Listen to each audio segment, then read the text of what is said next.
함께해 주셔서 너무 감사합니다. 제가 짧게 기도하고 우리 같이 시작할까요? 하나님, 우리 이 시간 우리 하나님의 사랑과 은혜를 의지하며 함께할 수 있도록 도와주셔서 감사합니다.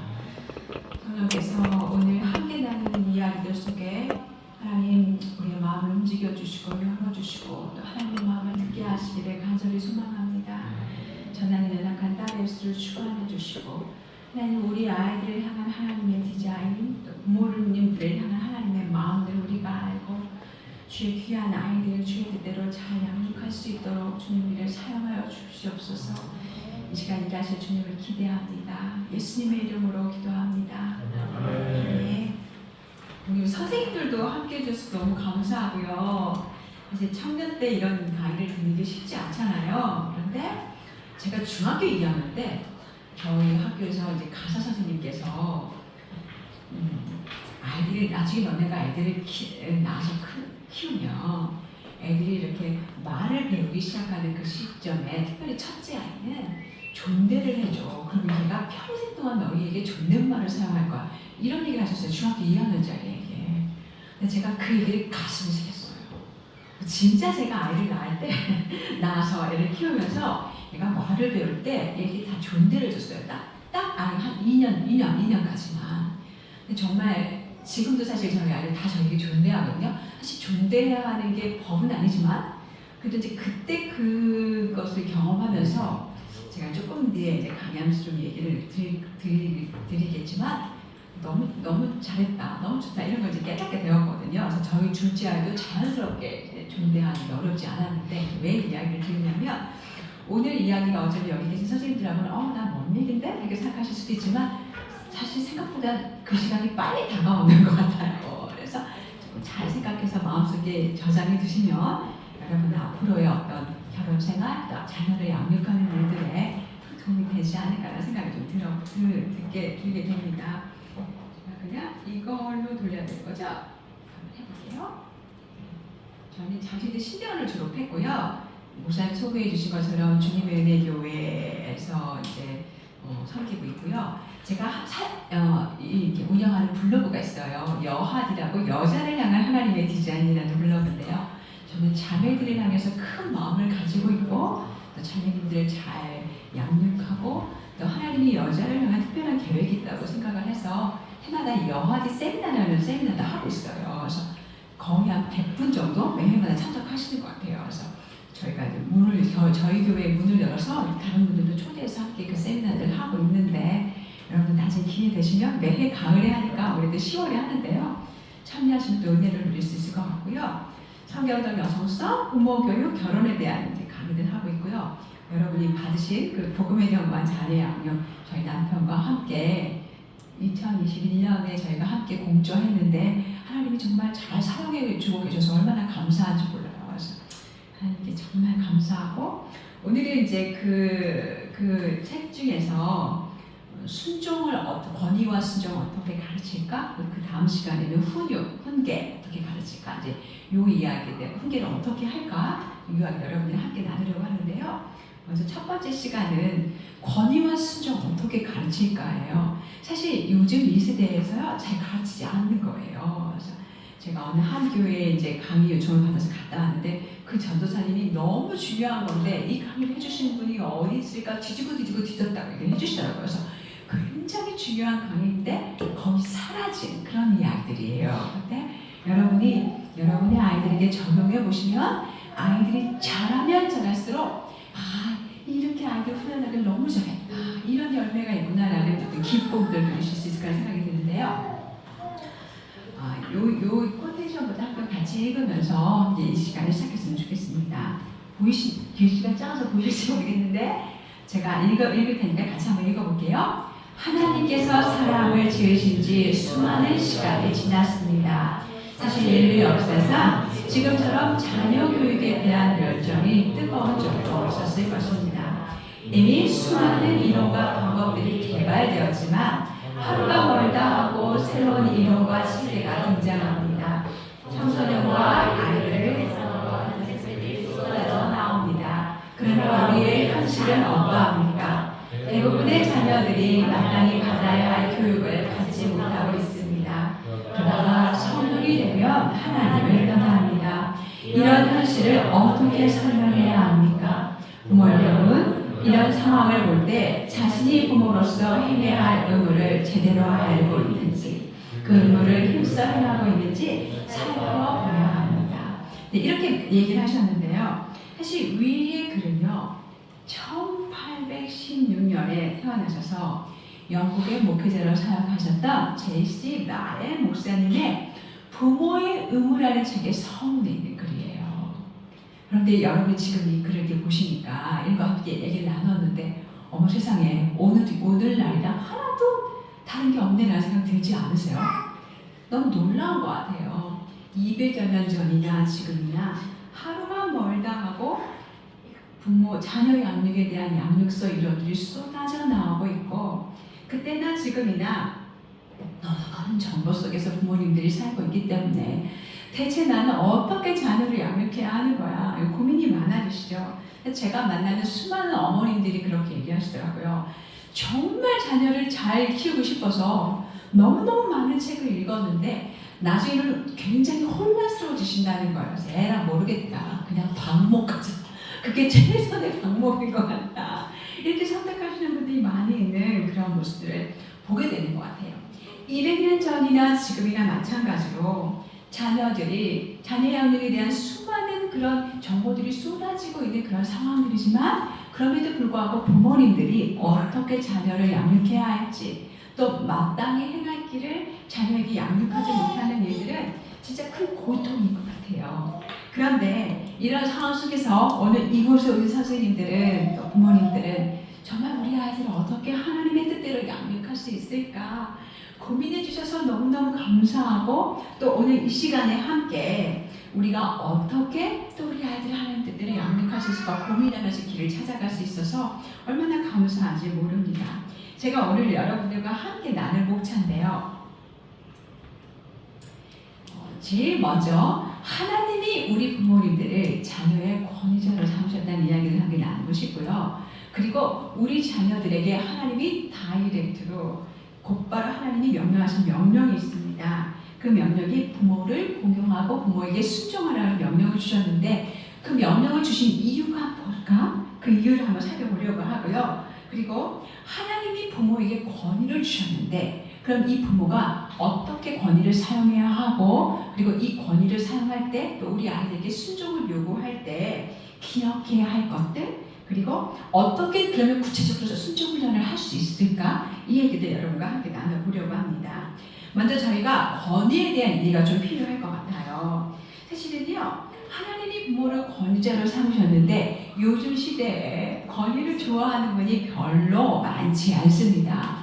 사실 우리만 권위를 좋아하는 게 아니라요. 우리의 전 시대 여러분 엘리자베스 엘리엇이라는 분을 알고 계신지 모르겠는데요. 사실 그분은 미국에서 저희 앞선 세대로 자녀 양육이든지 또 부모 교육 그리고 또 여성으로서 살아가는 어떤 삶에 굉장한 큰 영향력을 끼친 분이에요. 그래서 짐 엘리엇이라고 혹시 여러분이 전능자의 근육이라는 책을 접해보신 분이 계실 것 같은데 그 짐 엘리엇의 아내예요. 아주 어린 나이에 아이가 돌일 때 남편을 잃잖아요.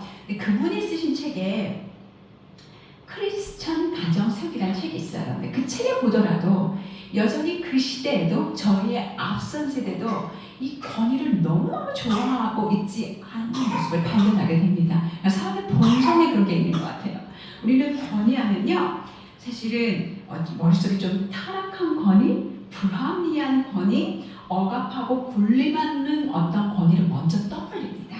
그래서 사실 우리 실제로 우리 주변에 권위를 오용하는 분들이 있어요. 잘못 사용하는 분들이 있기 때문에 그런 분들 때문에 상처를 입어서 성경에서 말하고 있는 권위조차도 좀 좋지 않은 것이야 이렇게 생각할 수 있다는 거죠. 그런데요 권위는 하나님의 계획입니다.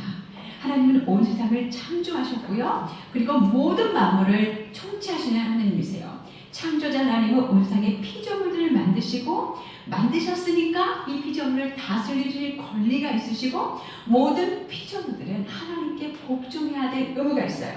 이 땅의 모든 사람들은요, 하나님이 하나님의 형상으로 만드셨기 때문에 성별이나 출신, 성분, 피부색 이런 것과 상관없이 가치와 전형성에 있어서 동등합니다.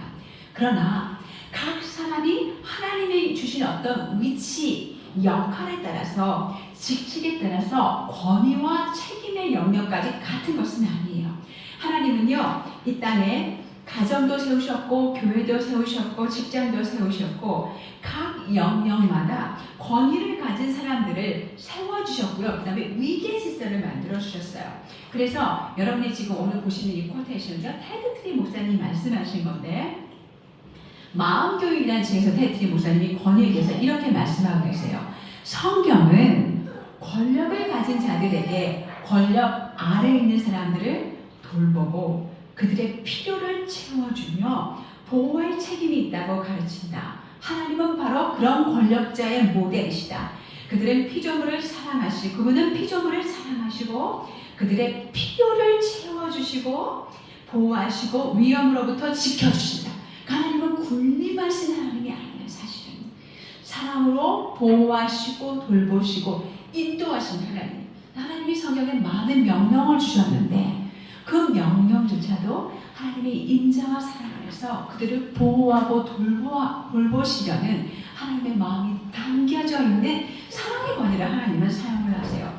마찬가지로 권위 아래에 있는 사람들에게는 어떤 책임과 의무가 있느냐? 권위 아래에 있는 사람들은 위의 권위에 복종하고 그 리더십을 존중하라고 성경은 요구한다.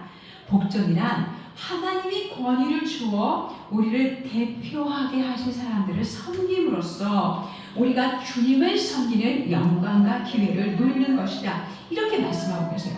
그래서 여러분이 여러분의 아이들에게 사실 제일 먼저 이 땅은 네 마음대로 살아가는 게 아니야. 여긴 권위가 있고 질서가 있고 위계가 있어라는 걸 먼저 가르쳐 주셔야 된다는 거예요. 우리가 서로 동등하지만 자발적으로 하나님이 주신 어떤 권위 아래 들어가는 게 사실은 지혜라는 것을 우리 아이들에게 알려주셔야 된다는 거죠. 그래서 우리 아이들이 이 땅에는 모든 사람이 동등하지만 권위가 있고 위계 질서가 있고 그 안에 그 권위 안에 우리가 있을 때 행복하구나 안전하구나 이런 걸 알 수 있다는 거예요. 그래서 하나님께서 부모에게 권위를 주셨고 우리 아이들에게 네 부모에게 순종하고 부모를 존경하라 이렇게 말씀하셨다는 거죠. 그런데 요즘에요, 여러분들이 아마 부모님의 통제를 벗어나서 제멋대로인 아이들을 자주 보실 수 있으실 거예요. 이 세상에서 어떤 매숙하면서 많은 이야기들을 하는데요. 특별히 자존감을 세우는 교육을 해야 한다. 감정 코칭, 우리 아이들의 감정을 잘 읽어줘야 된다. 그리고 이 아이들의 느낌과 감정을 잘 돌봐줘야 된다. 그렇지 않으면 아이들이 자기 욕구 불만들이 생기고 부모들이 이런 자기 욕구들을 잘 들어주지 않으면 나중에 자존감이 떨어지고 EQ가 발달하지 못해서 건강하지 못한 아이로 자랄 수 있다. 이런 이야기를 수없이 들으시기 때문에 부모님들이 대체 어떻게 해야 될지 방향을 잡지 못하는 분들이 많이 계시다는 거예요. 해석은요, 내 생각대로 해, 네가 알아서 해 라고 이야기하지만 미숙한 아이들의 이 감정이 요동치잖아요. 그 요동치는 감정을 대우하느라고 많은 부모님들이 적절한 경계를 그려주고 안 되는 거는 안 되라고 이야기해야 되는데 이게 맞는 걸까? 라고 고민하고 계신다는 거예요. 그런데 여러분 한번 생각해 보십시오. 사리를 분별할 줄 모르는 아이가 이 세상의 모든 것들을 다 스스로의 힘으로 결정해야 한다고 한번 생각을 해보세요. 여러분도 때때로 이 세상을 살아가면서 이 일은 너무 어렵다. 내가 이걸 어떻게 결정해야 될지 정말 모르겠다라는 고민을 드실 때가 있을 거예요. 그럼 어떻게 하세요? 그 부분에서 지혜로운 솔로몬을 찾아가실 거예요. 이 부분은 이 집사님이 제일 잘하실 것 같아. 그럼 내가 이분에게 가서 좀 도움을 청해야겠다. 이렇게 찾아가시잖아요. 이 부분은 우리 목사님이 제일 잘하셔. 내가 목사님께 가서 조언을 구해야겠다. 이렇게 생각을 하시잖아요. 그런데 아이들에게 그런 경계와 바운더리를 만들어주지 않고 네가 생각해서 네가 알아서 네가 결정해. 네가 좋은 대로 해. 밥 먹는 시간도 일어나는 시간도 네가 먹고 싶으면 먹고 먹기 싫으면 먹지 마. 이렇게 한다고 하면 걔는 모든 음식에 어떤 영양소가 있는지 알지 못하는데, 뭐가 안전한지도 알지 못하는데, 그렇게 한다고 하면 이 아이가 평온하고 안전한 삶을 살아가는 게 아니라, 여러분이 여러분의 인생을 어떨 때 내 미래를 정확하게 알지 못하는데, 뭘 결정해야 되는지 뚜렷하지 못하는데, 이게 맞을까 저게 맞을까 막 염려하고 두려워하고 혼돈 속에 계시는 것처럼, 우리 아이들이 어떨 때는 부모님이 안 돼, 그건 네가 가야 될 곳이 아니야, 여기가 안전해, 이렇게 바운드를 그려줘야 그 안에서 우리 엄마가 말하는 게 맞아, 우리 아빠가 말하는 게 맞아, 이게 안전한 것이구나 하고 아이들이 안정감을 누릴 텐데, 그 안정감을 누리지 못하고 살아갈 수 있게 된다는 거예요. 그래서 아이들의 삶은 자기가 자기 스스로 뭘 결정하면 평온이 아니라 혼돈입니다. 그래서 여러분이 하나님이 그래서 지혜 있는 부모님을 자녀를 대신해 보내주신 거예요.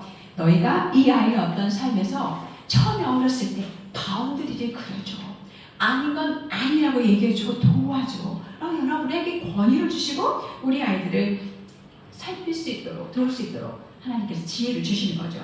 대부분의 자녀들에게요, 제일 먼저 일어나는 어떤 권위의 이슈는요, 사실은 먹는 것과 자는 것이에요. 아이들이 어렸을 때부터 제일 먼저 싸우는 이건데요, 아기 때부터 우리 아이들이 잠자는 시간에 엄마가 내려놓으려고 하잖아요. 울기 시작합니다. 다시 자기를 안으려는 거예요. 자기 지금 자고 싶지 않다는 거예요. 때려쓰죠. 최선을 다해서 우리 아이들이요, 잠자는 시간을 늦추려고. 처음에는 이게 아주 작은 것으로 보여요. 그런데 자고 싶지 않은 반항은 작은 것으로 보이지만 사실 이게 권위와의 싸움이 시작되는 거예요. 똑같은 일이 식탁에서도 시작됩니다. 새로운 음식이 나오면 애들이 뱉어요. 먹지 않으려고 해요. 저희 집에서는요, 식탁에 원칙이 있었어요. 사실 아이들에게 이제 여러분이 조금씩 이제 애들 키우다 보시면 이유식을 떠먹이다가 아이들이 어느 순간 모든 것을 다 자기가 스스로 하고 싶어하는 어떤 때가 있어요. 내가 할 거예요. 근데 그렇게 아이들이 내가 한다면서 그 음식을 떠먹는데 얼굴도 엉망진창으로 만들고 식탁 주변도 엉망진창으로 만드니까 어머니들이 사실 이걸 견디지를 못해요. 그때부터 깨끗하게 먹으려고 떠먹이기 시작합니다. 이런 무슨 일이 벌어질까요? 7살이 돼도 1학년, 2학년, 3학년 때까지 떠먹여주시는 거예요. 그걸 하지 않아야 돼요. 그러면서 배우는 거예요. 난리를 만들면서 엉망진창을 하면서 아이들이 만들기 때문에, 배우기 때문에 저희 집에서의 첫 번째 원칙은 떠먹여주지 않는다. 새로운 것은 한 번이라도 먹여야 된다. 어머니들이 지혜가 있어야 돼요. 물론 아이들이 좋아하는 음식이 있고 그 아이들이 이렇게 좋아하는 음식을 먹여야 되지만, 그 아이는 음식에 있는 영양소들을 모르잖아요. 골고루 건강하게 자라야 되니까 한 번에 좀 새로운 음식들을 줄 때 한 번은 먹어야 돼. 딱 한 입은 먹어야 돼. 맛을 느낄 수 있도록 도와줬어요. 그리고 저희 집에서는 정해진 식사 시간에 애들이 밥을 제대로 먹지 않으면 간식은 없습니다. 냉장고를 열 수 없어요. 잘 먹을 수 있도록 건강한 음식을 섭취할 수 있어요. 애들을 훈련하는 거야. 얼마든지 하실 수 있어요. 그리고 나서 간식이 없으니까 이제 몇 번만 하면, 사실 많이 하지 않아도 돼요. 몇 번만 엄마가 밥을 제대로 먹지 않고 우리는 간식이 없다라는 거 애들이 머릿속에 딱 이렇게 박히면 아이들이 밥을 먹기 시작을 해요. 밥을 먹고 그래야 간식을 주고, 이렇게 저희 집에 식사 시간에 어떤 원칙이 있었어요. 우리 아이들이 먹는 것과 자는 것에서 부모를 교정하는 어떤 능력을 갖게 되면요, 절대로 그것을 내어놓으려고 하지 않습니다. 자기 마음대로 하려고 아이들이 해요. 그러니까 이때부터 시작해서부터 권위의 싸움에서 또 부모들이 권위를 가지고 오셔야 된다는 거예요. 이 단순한 싸움이 아니라 권위 싸움이구나라는 걸 인지하셔야 돼요. 그래서 폴 트립은 이렇게 이야기했습니다. 아이들의 이런 행동이 자신의 권위 이외에는 아무것도 인정하지 않으려는 그런 행동이기 때문에, 자녀의 마음속에 미련한 것이 이렇게 얽혀있는 것이기 때문에, 그것의 출발이기 때문에 부모는 아이들이 어릴 때부터 하나님이 허락하신 모든 순간마다 먹는 거, 입는 거, 취침 시간, 미디어 시청에서도 권위를 세우라고 이야기합니다. 제가 요즘 이제 길거리를 가든지 식당을 가든지 지하철을 타든지 굉장히 가슴 아픈 그냥 그 순간이 하나 있는데요. 제가 오지랖이 좀 넓은 사람이에요. 그래서 근데 막 열심히 참아야 돼요. 그 저의 오지랖을. 어떤 거냐면 아주 어린 아기들인데요. 1살, 2살밖에 안 되는 그 어린 아이들 앞에 핸드폰이 놓여져 있는 모습을 보면 너무 가슴이 아파요. 대체 저 어머니가 이 아이에게 그 핸드폰이 어떤 영향을 끼치는지 알고 지금 저 아이 앞에 놓는 걸까? 요즘 말이 느린 아이들이 굉장히 많이 늘어나요. 핸드폰은요, 아이들이 뭔가 받기만, 어떤 뭐 핸드폰든 미디어든 받기만 하지 상호작용이 없는 것이기 때문에 반응하지 않잖아요. 아이의 뇌에 한쪽 부분만 자극을 하기 때문에 사실 그 뇌가 말을 더 더디게 만들고 말을 하지 않아도 되게 만들고, 그리고 그 아이의 사실은 그 아이의 뇌가 정상적으로 잘 발전하지 못하도록 굉장한 방해 역할을 해요. 그래서 그걸 보면 가슴이 너무 아파요. 얘기해주고 싶어요. 우리나라의 미래인데 지금 이 아이한테 무슨 일이 일어나는지 알고 계세요? 아이들이 사실은 초등에 들어갔을 때까지라도 그 전에는 핸드폰을 만지지, 이건 너가 만지는 게 아니야, 만지지 못하도록 하는 게 가장 지혜로워요. 최선을 주지 않으셔야 돼요. 사실 그때는. 그리고 그냥 식사 시간에 숟가락을 털어서 자기 밥에 먹는 것, 그 아이들의 아인슈타인 그 젓가락 같은 거 있잖아요. 제 미국 친구들은 한국에 오면 그 젓가락을 사가지고 가요. 왜냐하면 한국 사람들이 너무 똑똑하다는 거예요. 그 이유가 숟가락과 젓가락을 사용하기 때문이라는 거예요. 그래서 그 젓가락을 불어 사가지고 가요. 5살짜리, 3살짜리 자기 집에 갈 때 그 젓가락을 줘요. 써보라고. 그런데 오히려 한국 분들이 요즘 안 그러죠. 다 퍼고치고 사용하지 않게 하고. 그걸 잘 몰라요. 이렇게 손을 사용하고 하는 게 아이들에게 얼마나 많은 그 두뇌에 좋은 영향을 끼치는지 못하게 하는 부분이 많아진다는 거. 그걸 해야 되는데 보지 말아야 될 것을 보여주는 게 얼마나 가슴 아픈지 몰라요. 그래서 알고 계셔야 돼요. 여기 선생님들은 미리 알고 계셔서 우리 아이는 적어도 유치 때에는 내가 핸드폰을 손에 쥐어주지 않는다. 적어도. 이거는 엄마 거야. 너네가 만질 게 아니야. 생각하게 해준다. 그거 굉장히 중요한 거라서 알고 계시면 진짜 좋을 것 같아요. 그렇다면은요, 제가 이제 여러분에게 부모가 하나님이 부모를 권위자로 세웠다고 얘기해 주셨는데요. 그렇다면 부모는 어떤 권위자가 되어야 할까요? 우리 부모님들은요, 사실은 자기가 권한을 가지고 우리 아이를 양육하는 게 아니라 하나님께서 권한을 주신 거잖아요. 우리 자녀를 양육할 때 부모가 대리자이기 때문에, 여러분께서 권한 대행자이기 때문에 자기 뜻대로 자기 감정대로 우리 아이들을 양육하면 안 됩니다. 이게 참 어려워요. 굉장히 어려운데, 그런데 여러분이 하나님의 권위를 한번 생각해 보세요. 제가 조금 전에 여러분에게 하나님께서 어떤 권위를 사용한다고 말씀드렸어요. 여러분도 예수님이 나에게 어떤 권위를 사용하시지? 라고 잠깐 생각해 보시면, 우리 하나님은 정말 희생과 사랑과 온유의 권위를 사용하신다는 것을 아시게 되실 거예요. 여러분 여기 왜 앉아 계세요? 그 사랑과 희생과 온유의 권위에 하나님의 그 은혜에 감동하셔서 이 자리에 앉아 계시는 거잖아요. 그런 것처럼 하나님이 부모에게 바라시는 권위는 하나님이 우리에게 인내하시는 것처럼 인내하고, 그리고 하나님을 닮아서 사랑하고 온화한 권위를 사용하는 것을 주님은 원하세요. 근데 우리는 우리 아이들에게 어떤 권위를 행사하고 계세요? 한번 생각해 보세요. 때로는 우리가 우리 자녀들에게 제일 보여주고 싶지 않는데 화내고 분노를 쏟아내고 있는 그런 권위를 사용하고 있지 않는지, 너 엄마 아빠 말씀에게 순종하지 않으려면 이 집에서 당장 나가, 막 혹시 그런 말씀을 사용하신 적을 없으셨는지, 우리 아이들이 우리가 자주 이렇게 위협하죠? 협박하죠? 때때로는 우리 아이들이 이런 말 할 수 있어. 너 그래가지고 나중에 어떻게 되려고 하니? 비아냥거리고 이런 말들을 사용할 수 있다는 거죠. 이런 권위를 사용하는 것은 사실은 하나님의 권위를 사용하는 것이 아니라 부모의 유익을 위해서, 부모의 편의를 위해서 우리가 권위를 잘못 사용하는 것입니다. 말 잘 듣는 아이를 만들려는 목적을 가지고 여러분이 그런 권위를 잘못해서 사용할 수 있을 텐데요. 우리가 우리 아이들에게 이렇게 잘못된 권위를 사용하면요, 반드시 여러분의 안에 성령님 계신다면 그 성령님이 여러분을 가만히 두시지 않으실 거예요. 마음에 불편한 마음을 주시고 양심의 가책을 주실 거예요. 그럴 때 여러분이 하셔야 되는 일은 우리 자녀들에게 엄마가 잘못했어, 아빠가 잘못했어, 엄마를 용서해 줄 수 있겠니? 아빠를 용서해 줄 수 있겠니? 이 용서를 구하셔야 돼요. 그러면 또 이제 부모가 연약하니까 우리가 이제 잘못할 수 있고요, 또 실수를 저지를 수 있고요, 또 그럴 수 있습니다. 근데 그럴 때 그럼에도 불구하고 이게 반복될 수도 있거든요. 여러분이 기억하실 게 하나 있어요. 우리가 왜 바른 권위를 사용해야 할지. 포트리 목사님은 이렇게 이야기합니다. 아이들은 태어나면서부터 권위를 거부하는 본성을 갖습니다. 우리하고 똑같아요. 우리도 권위가 별로 좋지 않잖아요. 그런데 그 아이들이 복종해야 되는 이치를 받아들이려고 하지 않는다는 거예요. 그런데 당신이 만약 모멸적으로 이기적인 방법으로 권위를 행사한다면 우리 아이들이 권위에 도전하려는 그런 본성을 더 강화시키는 결과를 낳게 된다는 거예요. 그래서 당신은 우리 아이들을 매일 온하고 아름답고 인내하는 하나님의 권위로 자녀를 대해야 한다는 거예요. 하나님의 도구로 사용되어지기 원하신다면 권위에 복종함으로써 우리 아이들이 생명과 자유를 발견할 수 있어 이것을 알 수 있도록 믿도록 도와줘야 한다는 거예요. 그럴 때 우리 아이들은 자신의 부족함을 인정하고 잘못을 시인하고 구원자이신 하나님께 도움을 구하게 된다는 거예요. 부모가 좋은 권위를 사용해야 아이들이 와 이 권위는 정말 좋은 거야 라고 알게 되고 그 권위를 주신 하나님을 알게 되고 복종하기 너무 어려운 자신의 상황도 알게 되고 하나님 저 좀 도와주세요 하고 하나님께 도움을 구하게 된다는 거예요.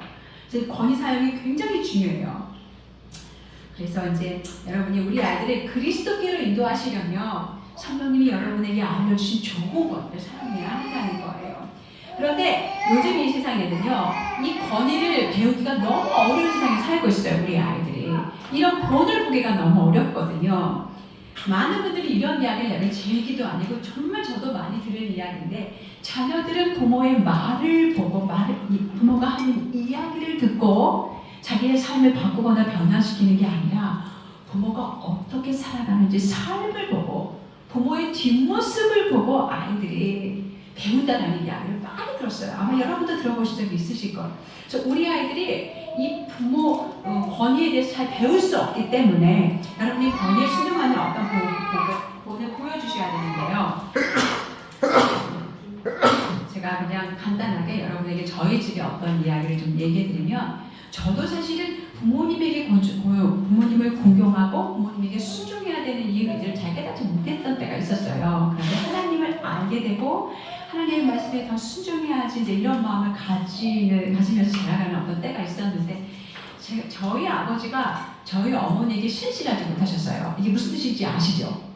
신실하지 못했기 때문에 엄마에게 큰 상처를 많이 남겼어요. 그런데 심지어 저희 아버지는 20대부터 크리스찬이셨어요. 교회를 다니는 분이셨단 말이에요. 교회를 다니는 아버지가 엄마에게 신실하지 않으니까 저희 엄마는 교회를 안 다니셨어요. 오히려 늘상 이런 얘기를 하셨어요. 하나님이 진짜 살아있다면 저 인간을 어떻게 저렇게 살려줄 수 있어? 번개를 내리시든지 어디서 그냥 고꾸라지게 하시든지 그런 나쁜 짓을 할 때마다 혼내셔야지 이렇게 생각하셨단 말이에요. 저희들은 딸을 6 낳으셨는데 우리는 모두 다 교회에 얼마나 좋아했는지 몰라요. 엄마는 안 도와주고 맨날 교회가 있으니까 우리 엄마는 딸도 잃어버렸고 남편은 어떤 짓을 하고 있으니까 하나님께 나아가기 너무 어려우신 상황이었어요. 그런데 제가 아이 2 낳고 저희 아버지가 또 그런 나쁜 행동을 하신 거예요. 저희 엄마가 어느 날 그러시더라고요. 도저히 안 되겠다. 나는 너네 아빠랑 이혼하고 너희 아버지를 버려야겠다. 이렇게 얘기를 하셨어요. 근데 제가 엄마 저는 그래도 그 아버지를 못 버려요. 이렇게 얘기했어요. 왜 못 버리네요? 하나님이 나에게 그래도 그분이 내 부모니까 그분이 어떠함과 상관없이 그 아버지를 존경하고 사랑하라고 얘기했다고 이랬어요. 저희 어머니 막 소리를 지르며 통곡을 하고 오시는 거예요. 근데 놀라운 일은요. 그때부터 저희 엄마가 교회를 나오기 시작했어요. 그때부터. 그리고 이제 아버지보다 먼저 천국에 가셨는데 근데 그때 정말 하나님을 너무너무 찾으시고 내가 이제 아버지 품에 간다고 하시면 가셨어요. 그래서 제가 와 너무 놀랍다. 근데 그 일이 왜 일어났냐면 우리 남편은 가짜 나이롱 신자인데 우리 딸은 나이롱 신자가 아니라는 거예요. 저렇게 엉망진창인 아버지를 하나님이 공경하고 순종하라고 했다고 그렇게 말하는 하나님이 계시면 그 하나님은 진짜 하나님이라는 거예요. 제가 이렇게 부모를 공경하고 부모를 사랑하는 하나님의 말씀에 순종하려고 하는 이 모습이 한 영혼을 주님께로 이끄는 그런 일을 일으키게 하는 놀라운 힘이 있다는 걸 알게 되면 얼마나 놀랐는지 몰라요. 이런 본인 거죠. 부모의 어떠함 때문에 우리가 순종하는 것이 아니라 하나님이 말씀하셨기 때문에 순종하는 그 일들, 하나님을 경외함으로 사실 하는 거죠. 나는 이런 놀라운 일들 일게 하셨어요. 그래서 여러분도 여러분의 부모님이 살아계시다면 그분의 어떠함 때문이 아니라 하나님이 나에게 부모를 주셨기 때문에 내가 하나님의 명령에 순종하는 어떤 모습에 권위에 순종하는 어떤 본들을, 물론 하나님이 하지 말라는 거 할 수는 없죠. 하나님이 더 위에 권위니까 사랑하고 순종하는 모습들을 여러분의 아이들에게 보여주실 수 있을 것 같아요. 이 땅의 권위자들에 대한 이야기들에서 여러분이 불평불만할 때 조심하셔야 돼요. 애들이 그걸 봐요. 오히려 우리의 이 잘못된 어떤 나라의 모습이나 연약한 모습이나 함께같이 기도하자. 이게 오히려 더 우리 아이들에게 여러분이 좋은 모습을 보이시지 않을까 싶어요. 그래서 여러분이 가정에서 아버지는요, 하나님이 아버지들에게 아내와 자녀들을 야, 물 떠와!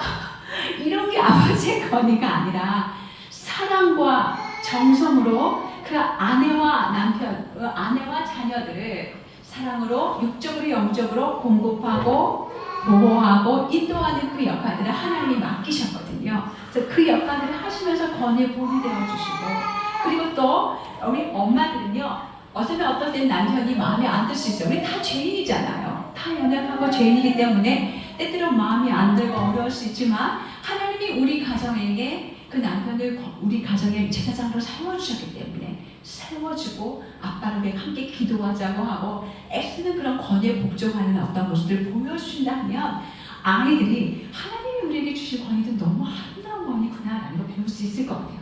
쉽지 않습니다. 그런데 우리가 하나님의 도움이 필요해요. 그래서 여러분이 하나님께 도우심을 구하면 하나님이 그 권위들을 잘 여러분이 복종할 수 있도록 힘을 주시려는 생각이 듭니다. 그 다음에요, 하나님께서 이제 우리 아이들에게는 부모에게 순종하고 부모에게 공경하라는 말씀을 주셨어요. 우리가 우리 아이들에게 부모에게 순종하고 부모에게 공경하라 이야기할 때 에베소서 6장 1절에서 3절 말씀을 자주 인용하고 자주 이야기를 해요. 자녀들아, 내 부모에게 순종하라. 이것이 옳으니라. 내 아버지와 내 어머니를 공경하라. 이것이 약속이는 첫 계명이니 이로써 내가 잘되고 땅에서 장수한다고 이야기를 하세요. 우리가 부모님을 공경한다는 것은 부모님을 존경하고 순종하고 예의를 갖춘다는 건데, 제가 조금 전에 여러분에게 말씀드렸던 것처럼 부모의 어떠함 때문에 부모를 공경하고 순종하는 것이 아니라 하나님이 부모에게 주어진 역할 때문에 부모에게 순종하고 공경하는 것이라는 것을 우리가 우리 아이들에게 알려주실 필요가 있다는 거예요. 그래서 우리 아이들이 어떻게 부모에게 존경하고 부모에게 순종하는지 제일 먼저 알 수 있는 그 지표가 사실은 말하는 태도예요. 말하는 태도를 우리가 우리 아이들을 훈련해야 되는데요. 부모에게 명령적으로 이야기하거나 친구에게 말하듯이 하면 안 됩니다. 제가 아까 존대 이야기를 했는데요.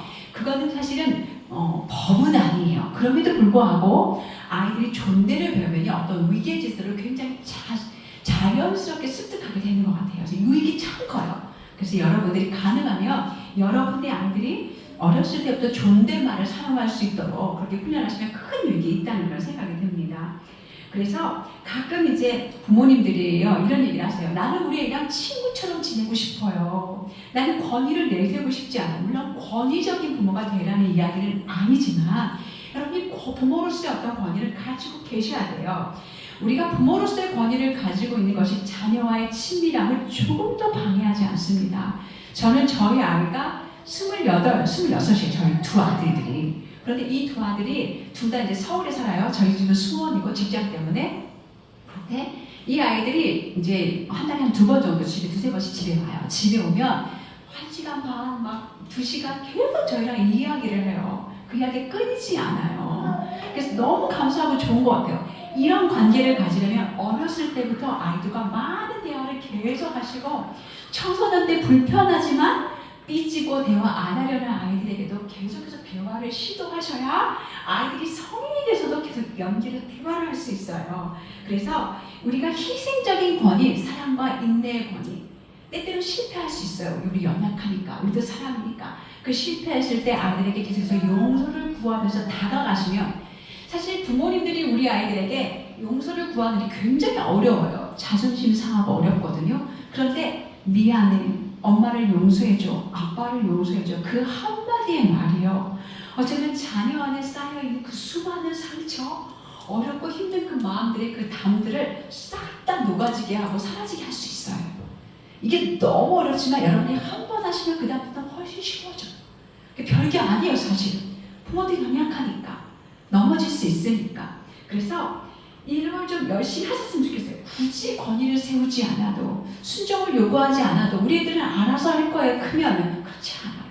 어렸을 때부터 여러분이 권위를 가지시고 우리 아이들 사랑으로 잘 도와주실 때 이 아이들이 권위 위계 질서들을 배울 수 있고, 그래야 사실은 요즘에 학교에서도 아이들이 선생님 말씀 안 듣는 친구들이 되게 많잖아요. 권위를 배우지 못했기 때문이에요.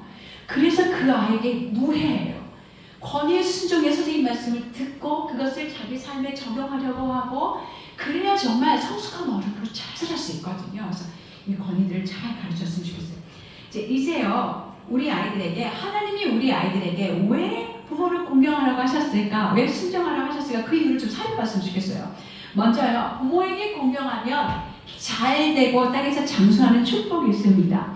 예배소서 6장 1절에서 3절 이 말씀을요, 테드 트리 목사님은 축복의 원이라고 이야기하세요. 우리 아이들이 부모에게 순종하고 부모를 공경하면 잘 되고 장수한다는 말씀이 있는, 이건 하나님의 약속이라는 거예요. 그런데 만약 우리 아이들이 부모님을 순종하지 않고 부모님을 공경하지 않으면 이 축복의 원 밖에 있는 거기 때문에 잘 되지 않고 장수하지 않는다는 거예요. 그래서 부모님들이 아이들이 정말 어렵고 힘든 상황에 놓여져 있는 거니까, 이 원함에 있지 않는 거니까 부모님에게 공경하지 않고 순종하지 않는다면 이 아이들을 여러분이 바르게 징계하고 도와줘서 다시 축복의 안으로 들어올 수 있도록 도와주어야 한다고 이야기를 하세요. 그래서 굉장히 중요해요. 그래서 하나님이 이 축복을 주기를 바라시기 때문에 우리 아이들에게 부모에게 순종하고 부모에게 공경하라고 이야기하신다는 거예요. 저희 집 작은 아이가 7살에 친구 집에 놀러 갔어요. 그런데 이 친구가 엄마 말씀에 순종하지 않고 다 토를 닦는 거예요. 그래서 얘가 그렇게 됐어요. 사모님 댁이었거든요. 마누에, 너 그렇게 엄마 말씀 안 들으면 어떻게 되는 줄 알아? 그리고 이런 말 이렇게 얘기했대요.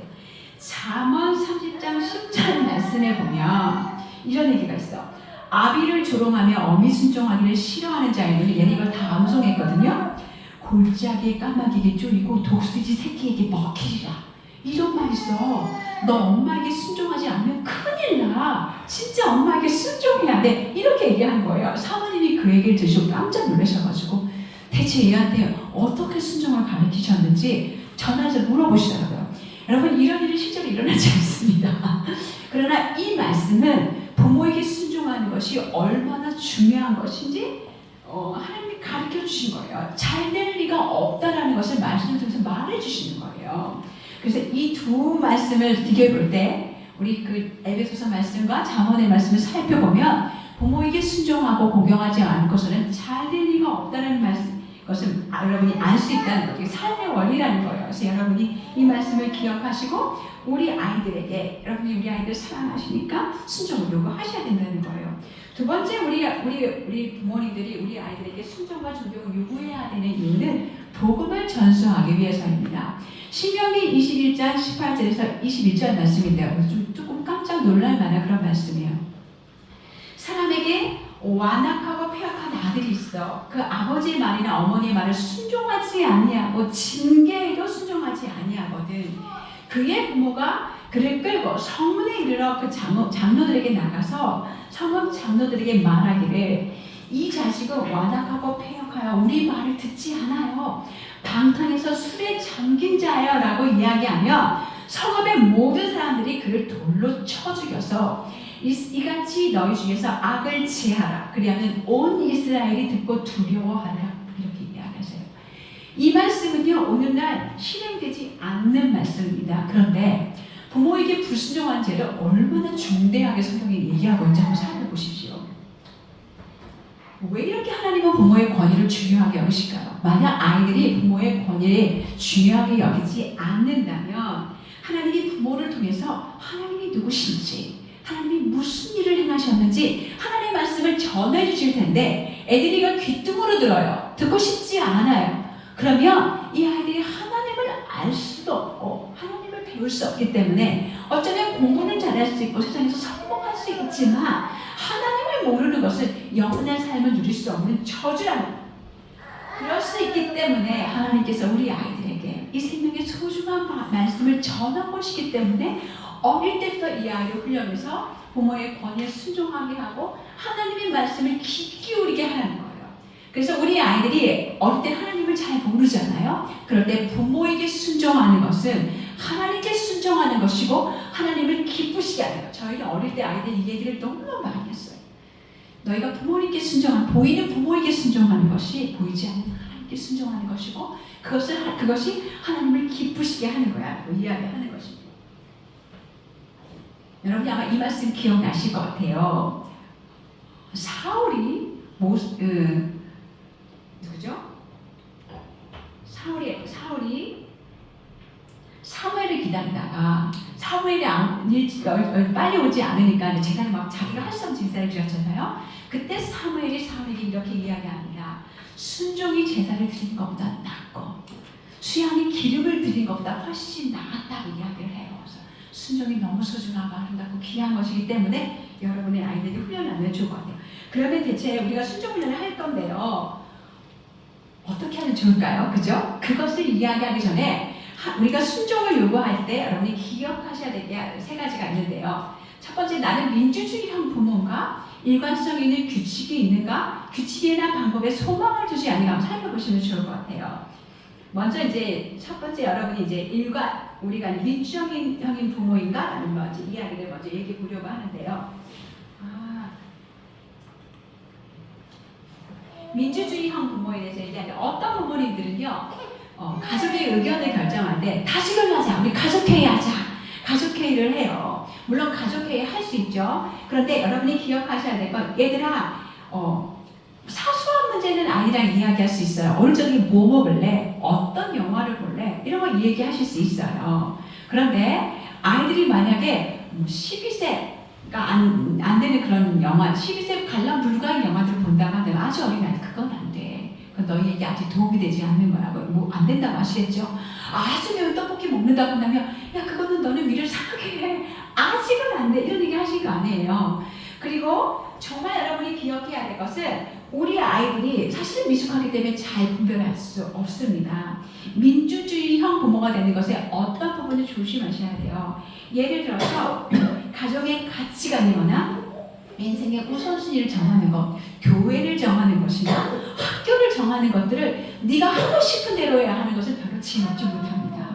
부모님이 먼저 생각하시고 부모님이 하나님께 기도하고 우리의 아이들의 방향을 지혜롭게 잘 도와주실 필요가 있다는 거예요. 물론 대학이나 이런 거는 조금 더 다른 문제죠. 그것도 아이의 적성을 살펴봐야 되고 아이가 가고 싶으면 살펴야 되지만 어릴 때는 여러분이 결정하셔서 중학교, 고등학교 때까지는 여러분이 물론 자녀와 충분히 대화를 하셔야 되지만 최종 결정권은 부모가 가지고 계셔야 된다는 가정의 가치관이나 중요한 것들은. 그래서 저희가 우리 아이들에게 절대 포기하지 않았던 게 있어요. 그래서 우리 아이가 대학생이 되었을 때 너희들을 키우면서 엄마 아빠가 포기하지 않았던 게 뭐가 있었던 것 같아? 그 아이가 조금도 주저하지 않고 곧바로 얘기해요. 첫 번째 정직, 두 번째 주일 성수, 세 번째 가정 예배, 네 번째 일어나고 잠자고 일어나는 시간. 저게 답하지 않았거든요. 다섯 번째는 저희는 홈스쿨을 했어요. 생활 기록부 점검. 이 얘기를 해주더라고요. 조금도 주저하지 않고 곧바로 얘기하죠. 가족이 어떤 굉장히 중요한 가치관, 인생의 우선순위를 정하는 부분은 부모님들이 민주주의형이 되지 않도록 그 부분을 여러분이 붙잡고 계셔야 될 부분입니다. 두 번째는 일관성 있는 규칙이 있는가예요. 여러분 가정에 혹시 일관적인 규칙 또 이런 걸 가지고 계세요? 한꺼번에 이럴 땐 우리 이렇게 한다, 저럴 땐 저렇게 한다, 어떤 규칙이 있으세요? 많은 가정이 일관성이 있는 규칙이 없으셔서 어떤 규칙이 없기 때문에 이럴 땐 이렇게 하고 저럴 땐 저렇게 하고 그걸 맨날 엄마 아빠의 감정과 마음에 따라서 막 그때마다 정하실 수가 있어요. 근데 그렇게 하다 보면 우리가 우리 아이들의 마음을 다루는 양육을 하셔야 되는데 그렇게 하지 않고 임기응변식을 하실 수가 있다는 거예요. 어제는 동생 됐다고 제가 엉덩이 한 대 맞았단 말이에요. 예를 들어 우리 아이가. 그런데 오늘은 이웃집 애를 때렸는데요. 엄마가 너 안 다쳤어? 얘 엉덩이를 안 때리는 거예요. 누구든지 다른 사람에게 해를 당하면 얘는 엉덩이를 맞아야 되는데 우리 집은 안 되고 딴 집에서는 엄마가 이기적인 마음이 드는 거죠. 이렇게 하시면 안 된다는 거예요. 동일한 규칙을 가지고 계셔야 돼요. 어느 날에는 금지된 인터넷을 보다가 혼났는데 그 다음 날은 엄마가 너무 피곤해, 아빠가 너무 피곤해, 말하고 싶지 않아요. 그러니까 애한테 얘기를 하지 않는 거예요. 이렇게 하시면 안 된다는 거죠. 물론 우리 아이들에게 일관적인 규칙을 우리 집에 있어요. 예를 들어 규칙이 있는데 그 규칙 때문에 애가 오늘 매를 여러 번 맞았어요. 내가 오늘 또 매를 들어야 하는데 그때 생각해 볼 필요가 있으실 것 같아요. 이게 맞는 건가? 내가 오늘 너무 많이 애를 잡았다 하면 그때도 은혜를 베풀 수도 있겠죠. 또 우리 아이가 진심으로 회개하는 어떤 마음을 가지고 있다고 한다면 꼭 매가 아니어도 다른 후기 방법이 있잖아요. 아이랑 대화하고 아이를 그대로 책망하고 징계하고. 그래서 어느 날인가 우리 아이들이 너무 많이 매를 맞은 날이에요. 저희 남편은 베개를 갖다 놓고 아빠가 오늘은 은혜를 베푼다. 오늘은 베개가 대신 맞는다. 베개를 때려줬어요. 그리고 아이에게 설명해 줬어요. 아빠가 왜 이걸 그냥 지나가지 않는지, 이게 왜 이렇게 너희가 하나님 말씀에 순종하는 게 중요한지, 이렇게 아이를 도와주셔야 한다는 거예요. 일정한 규칙과 징계가 있어야 돼요. 그런데 엄마하고 아빠가 규칙이 다르면 우리 아이들이 이제 그걸 사용을 하겠죠. 항상 아이들은 물은 사람을 알아요. 엄마는 안 통해. 그러면 아빠한테 가서 물은 아빠를 이렇게 아이들이 좌지우지해서 자기들이 원하는 것을 얻어낼 수 있어요. 그래서 여러분이 일관성인 규칙을 여러분들이 가지고 계신 것은 굉장히 중요해요. 이런 규칙을 집에서 만드셔서 이 규칙을 가지고 우리 아이들을 도와주시면 좋을 것 같아요. 세 번째는요, 규칙이나 방법에 소망을 두지 않는다. 이 규칙이 있지만 우리 아이들에게 이 규칙이 필요합니다. 법과 규칙을 만들어야 돼요. 그럼에도 불구하고 규칙이 옳고 바른 것이지만 그 규칙이 우리 아이들의 마음과 행동을 변화시킬 수는 없어요. 여러분 한번 생각해 보세요. 여러분들 우리 규칙이 있잖아요. 예를 들어서 교통법규에도 규칙이 있어요. 여러분 그 교통법규를 정확하게 지키십니까? 약간 유도리를 사용하시죠. 사람이 없을 때 뭐 또 감사하게 대한민국은 전부 다 어디 카메라가 있는지 다 알려줘요. 카메라가 없을 때 살짝 우리도 어기기도 한단 말이에요. 그래서 사실은 이 명령과 규칙이 우리 아이들을 변화시키는 게 아니에요. 명령과 규칙이 변화시켰으면 예수님이 이 땅에 오실 이유가 없어요. 명령과 규칙이 있으니까 너네가 지키면 그게 안 되기 때문에 예수님이 이 땅에 오셨고, 그래서 우리들의 마음속에서 계속해서 일하고 계시는 거예요. 명령과 규칙은 너가 죄인이야. 네가 명령과 규칙이 있어도 죄를 지킬 수 없이 연약한 사람이라는 걸 드러내주는 거예요. 그래서 명령과 규칙을 지킬 수 없을 때 명령과 규칙을 완전히 지키신 예수님께로 가서 예수님 저 좀 도와주세요. 제가 이 명령과 규칙을 지킬 수 있는 힘을 주세요. 그렇게 만들도록 명령과 규칙과 법을 우리 아이를 예수님께로 인도하는 몽학 선생이라는 거예요. 그래서 명령과 규칙뿐만이 아니라 성경 암송을 많이 하면 우리 아이가 변할 거야. 그리고 성품훈련을 하면 우리 아이가 변할 거야. 이런 어떤 방법과 규칙에 소망을 두지 말라는 거예요. 그 방법과 규칙은 그냥 몽학 선생이에요. 죄인임을 드러내서 예수님께로 인도하는 것이기 때문에 이런 방법론을 조심하셔야 한다는 거예요. 물론 성경 암송하면 안 돼요. 성품훈련 하지 마세요. 그거 아니에요. 해야 돼요.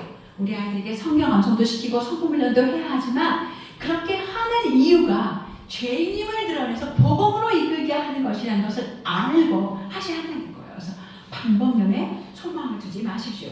그럼 어떻게 이제 우리 아이들에게 선순종을 가르칠 수 있을까요?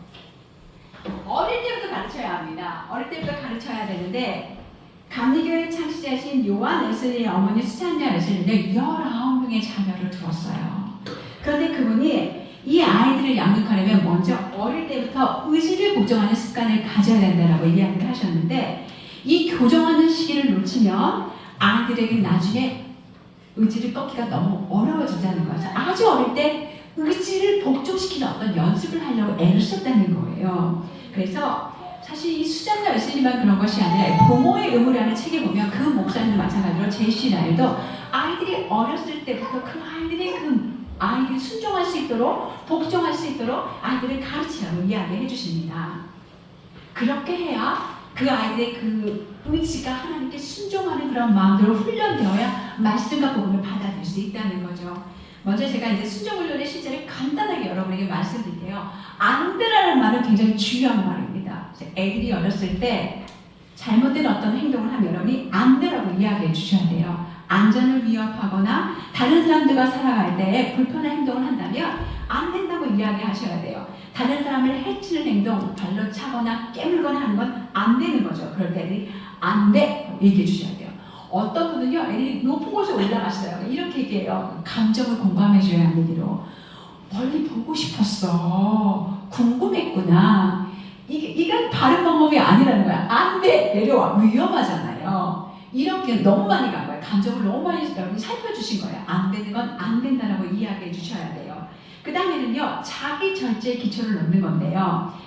애기가 무슨 자기 절제를 해요? 할 수 있어요. 잠언 25장 38절 말씀에 보면 자기 마음을 제어하지 아니하는 자는 성읍이 무너지고 성벽이 없는 자와 같다고 이야기를 하세요.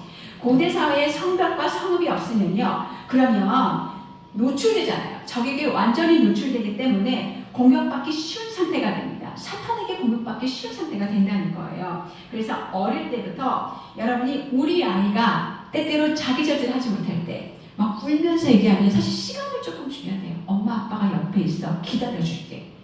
깔아앉히고 나서 엄마 아빠한테 얘기해. 이렇게 얘기하면 돼요. 기다리세요.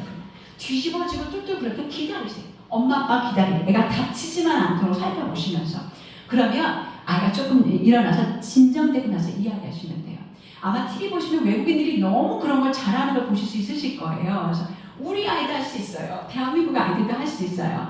여러분이 죄인인 아이들을 키우기 때문에 때때로는 내가 창피당할 각오를 해야 되겠구나라고 생각을 하셔야 돼요. 그래서 아이가 안정시키고 나서 그런 다음에 우리가 우리 아이들의 말을 들어주시면 돼요. 그리고 아이들하고 이제 소통이 이렇게 되기 시작을 하면요, 엄마 아빠가 누구야? 그럼 내 엄마, 내 아빠하고 아이들이 오도록 훈련시키세요. 만약에 그렇게 하지 않으면 10번 연습, 어디 갈 텐지 누구야? 그럼 내 아빠, 내 엄마라고 올 수 있도록 10번씩 연습해서 순정훈련을 하는 거예요. 그래서 우리 아이가 엄마 아빠에게 와서 엄마 아빠의 지시를 들을 때 좋은 태도로 바른 자세로 볼 수 있도록 엄마 아빠의 눈을 보고 내 엄마, 내 아빠 이야기할 수 있도록, 또 부모와 이야기할 때 다른 곳을 보거나 화가 난 표정을 짓지 않도록, 딴청 부리지 않도록. 그리고 순종의 3가지 열쇠가 있는데 제 책에 보시면 여러분이 자세히 아실 수 있는데 3가지 열쇠가 있어. 즉시, 온전히, 기쁘게 하는 게 순종하는 거야. 이것은 롤플레이로 여러분이 여러분의 아이들을 도와주실 수 있어요. 그래서 제가 우리 아이들 어렸을 때 롤플레이를 많이 했거든요. 어떤 상황들을 그려놓고 이럴 때 어떻게 할 수 있을까? 저럴 때 어떻게 할 수 있을까? 책에 좀 자세한 예화들이 있어요. 그래서 그 예화들 보시고 롤플레이 하면서 함께 배우시면 좋을 것 같아요.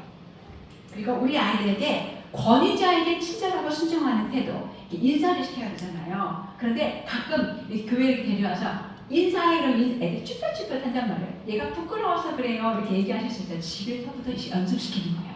집에서부터 우리 오늘 교회 가면 어른들 만날 거야. 어떻게 인사해야 될까? 집에서부터 연습시키고 오면, 교회 오면 훨씬 더 우리 아이들이 잘할 수 있겠죠?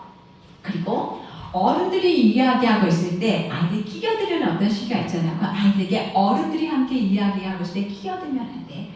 엄마 바로 옆에 와서 가만히 엄마 손을 만지고 있어. 그럼 엄마가 너가 있는지 알고 있으니까 엄마가 얘기가 맞춰지면 너하고 함께 얘기를 할게. 이런 식으로 어른과의 대화에 끼어들지 않도록 우리 아이들에게 가르쳐 주세요.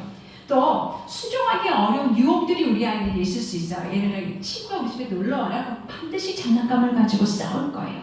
미리 얘기해 주는 거예요. 오늘 누가 우리 집에 놀러 올 거야. 그런데 걔가 이 장난감을 가지고 너의 장난감을 갖고 싶다고 얘기하는데 네가 이 장난감을 주기 싫으면 어떻게 해야 될까?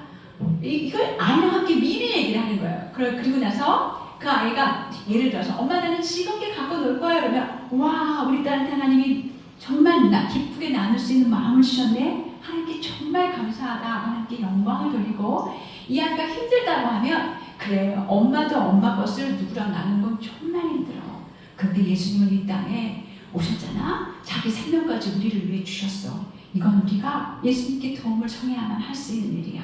엄마랑 같이 예수님께 도와달라고 기도하자. 이렇게 미리 준비시키시면 우리 아이가 순종의 유혹들에 대해서, 순종하기 어려운 유혹을 또 훨씬 더 쉽게 잘 감당할 수 있겠죠. 그래서 이런 것들을 미리미리 알려주시면 좋을 것 같아요. 잠자리에 든 것도 마찬가지예요. 빨리 이야기를 해주세요. 다 준비하고 나서 이제부터 이제 5분 뒤면 잠자러 갈 시간이다. 이렇게 얘기해 주시면 훨씬 더 쉬워져요. 교회에 갈 것도 애들 다 준비하자. 몇 분에 우리는 교회 이제 출발한다. 이런 일이 미리 언지를 주시면 아이들이 순종하기 훨씬 더 쉬워지고요.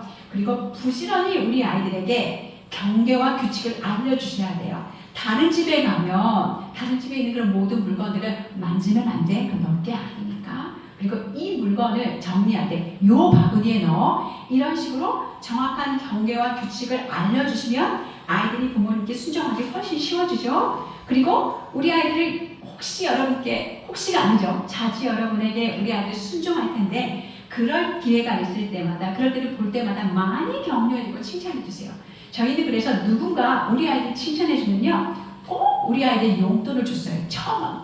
이게 큰 돈이 아니지만 우리 아이들이 굉장히 큰 돈이 될 수 있거든요. 그래서 적극적으로 우리 아이들에게 많이 칭찬해 주셔야 돼요. 그래야 우리 아이들의 삶 속에서 하나님이 행하시는 은혜의 증거들이 있거든요. 우리 아이들이 잘나서 하는 게 아니라 하나님이 일하신 증거들이니까 그것을 우리가 열심히 부지런히 찾아서 아이들이 격려해 주셔야 아이들이 그것에 더 순종하고 싶은 마음들이 생길 수 있다는 거죠. 그러면 사춘기 아이들은 이제 어떻게 해요? 우리 아이들을 어릴 때 훈련해야 되는 거 다 놓쳐버렸어요. 이제 우리 아이가 우리 말을 잘 듣지 않으려 하고 나랑 대화도 안 하려고 하는데 이 사춘기 아이들은 어떻게 해야 될까요? 여러분이요, 여러분의 아이들을 이렇게 데리고 오셔서요, 사실 얘기를 좀 나누셔야 돼요. 사춘기 아이들한테 누구야? 근데 내 엄마, 내 아빠 라고 오게 할 수 없습니다. 근데 부모님이 먼저 하셔야 되는 일은 엄마 아빠가 이걸 몰랐어. 너희를 부모님께 순종하고 존경하고 훈련해야 되는데 이걸 엄마 아빠가 몰라서 먼저 회개해야 하고요. 제가 오늘 여기 적어드렸는데 에베소서 5장에 있는 말씀, 골로새서 3장에 있는 말씀들을 함께 자녀랑 읽으시고 하나님이 만드신 권위와 위계 질서, 순종에 따르는 축복의 약속들을 설명하고 가르치시고 우리 하나님께 함께 도움을 청하자고 함께 기도하시고 자녀와 함께 말씀 앞에 하고 가정 예배 하시면서 같이 함께 말씀을 이렇게 읽고 나가시면서요. 사실 부모님의 태도를 많이 살펴보는 게 필요합니다. 혹시 권위적이셨다면 권위적인 것들을 내려놓고 사랑과 온유와 친절한 모습으로 계속해서 우리 아이들을 도와주고 일을 성실하게 계속 하시면 우리 자녀들도 변화하고 좀 잘하는 그런 영역들을 보실 수 있을 거라는 생각이 듭니다. 또 권위에 대해 호소하는 것도 있는데요. 사실은 권위에 호소하기 이전에 아이들이 이것도 가르쳐야 되거든요.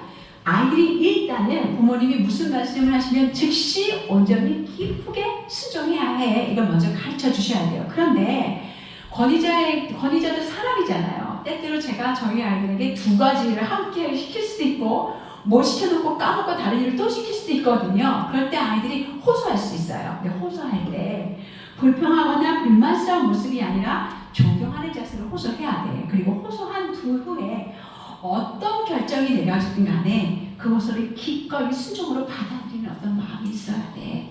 이 얘기들을 이제 아이랑 나누실 수 있겠죠. 순종 쉽지 않습니다. 진짜 어려워요. 그런데 예수님이 우리에게 이게 쉽지 않기 때문에 우리에게 이 순종의 본을 보여주셨어요. 완벽한 부모는 없잖아요. 그런데 우리가 예수님께 이걸 배워야 되는데요. 예수님이 하나님과 동등하시지만 빌립보서 2장 말씀에 보면 겸손하게 종의 모습으로 이 땅에 오셨고 하나님의 권위 아래 자기를 두시고 하나님의 뜻에 복종하셨고 죽기까지 복종하셔서 십자가에 죽으셔서 우리들을 다 구원해 주셨잖아요. 예수님이 33년을 이 땅에 사시면서 하나님의 말씀에 다 순종하셨거든요. 우리는 전부 다 그리스도의 제자입니다. 순종이 너무 어려워요. 그런데 예수님이 그렇게 다 순종하신 그 순종의 의를 우리에게 부어주셨고 또 우리가 하나님께 도움을 구할 때 계속해서 순종해서 잘할 수 있도록 우리를 도와주실 거예요. 그래서 사실은 불순종이 훨씬 쉬워요. 여러분이 여러분의 아이에게 순종하는 어떤 모습이 있다면 그건 은혜의 증거이기 때문에 많이 칭찬해 주시고 격려해 주셨으면 정말 좋겠습니다. 제이씨의 아이는 이렇게 이야기해요. 부모 여러분, 여러분의 자녀들이 행복하기를 원하십니까? 그렇다면 여러분의 말에 순종하도록 자녀를 훈련해야 합니다. 무엇을 시켰을 때 즉시 그대로 순종하는 자녀를 키워야 합니다. 우리는 자유로운 존재로 창조되지 않았습니다. 우리는 자유로운 존재가 아닙니다. 그리스도로 인해 자유롭게 된 것도 그리스도께서 그리스도를 섬기기 위함입니다. 자녀들도 이 세상에 보냄을 받은 것은 자기 뜻대로 살기 위함이 아니라 순종하기 위함이라는 사실을 속히 배워야 합니다. 빠를수록 좋습니다. 여러분의 자녀가 어릴 때 순종을 가르치십시오. 그때를 놓치면 일생 동안 하나님 앞에서 자기 멋대로 살아가게 될 것입니다. 지혜로운 선배님의 말씀에 여러분 귀를 기울였으면 좋겠습니다. 한 10분 동안 좀 휴식할까요? 그리고 나서 우리 홍대에 대한 이야기 함께 같이 이야기 나누겠습니다. 감사합니다.